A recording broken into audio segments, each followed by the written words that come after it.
Top quality और consistent performance के लिए सिर्फ सिल्वर पंप। टॉप क्वालिटी और कंसिस्टेंट परफॉर्मेंस के लिए सिर्फ सिल्वर पंप, नाम याद रखना।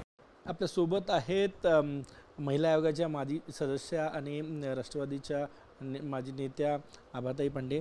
ताई, नागपूर महानगरपालिका निवडणूक कधी लागण्याची शक्यता आहे? आपली काय भूमिका आहे? निवडणूक आयोगाने ज्याप्रमाणे सरकारला निर्देश दिले आहेत त्याप्रमाणे असं वाटत आहे की ऑक्टोबरमध्ये निवडणुका होतील आणि मोठे नेते जे आहेत सरकारमध्ये बसलेले त्यांचं सुद्धा म्हणणं आहे की सप्टेंबर ऑक्टोबरमध्ये निवडणुका होतील। तुमची कशी तयारी आहे? तुम्ही लढणार आहात, नाही लढणार?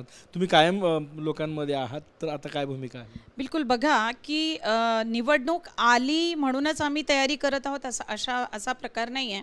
तर मागील 3 वर्षापासून जेव्हापासून आम्ही नगरसेवक नाही आहोत तेव्हापासून तुम्ही माझ्या प्रभागात जाऊन माझ्या क्षेत्रात जाऊन तुम्ही विचारू शकता, कारण काही जनप्रतिनिधी असे होते ज्यांनी हे म्हणून सांगितलं होतं आपल्या जनतेला की आता आम्ही नगरसेवक नाही आहोत, परंतु जेव्हा एक वेळा व्यक्ती नगरसेवक होतो तेव्हा त्याला सगळं माहीत असतं की प्रशासनाकडून कशा रीतीने कामं करून घ्यावी लागतात आणि ती मी करून घेतली। मी माननीय आयुक्तांकडून निधी आणला माझ्या प्रभागात, मी माननीय अजितदादांकडून निधी आणला माझ्या प्रभागात आणि कोट्यावधी रुपयांची विकास कामे आजही सुरू आहेत।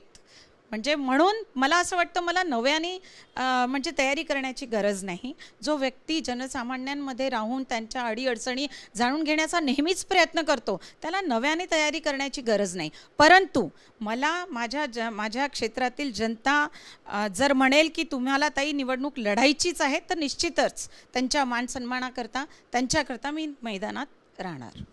महायुतीकडून निवडणूक लढणार आहात की स्वतंत्र लढणार आहे याचा काही निर्णय झाला? त्या दिशेने पावलं चालले? बघा, तो नंतरचा विषय आणि आता खूप दिवस आहेत तर आपण वाट बघावी। दादाशी काही चर्चा भेट झाली?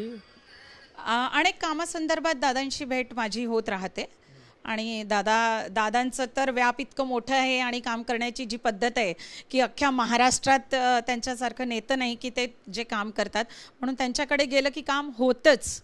म्हणून दादांशी अनेक कामांकरता अनेकदा भेट झालेली आहे। शेवटचा प्रश्न, दादाच्या राष्ट्रवादीकडून संधी मिळाली तर निवडणूक लढणार? बघा, माझ्या जनतेने जर मला म्हटलं की ताई तुम्हाला मैदानात राहायचंच आहे तर ती पुढला विषय राहील की आपण कोणत्या सिम्बॉलने उभं राहतो, परंतु जर जनतेने म्हटलं तर निश्चितच मी मैदानात तुम्हाला दिसेल।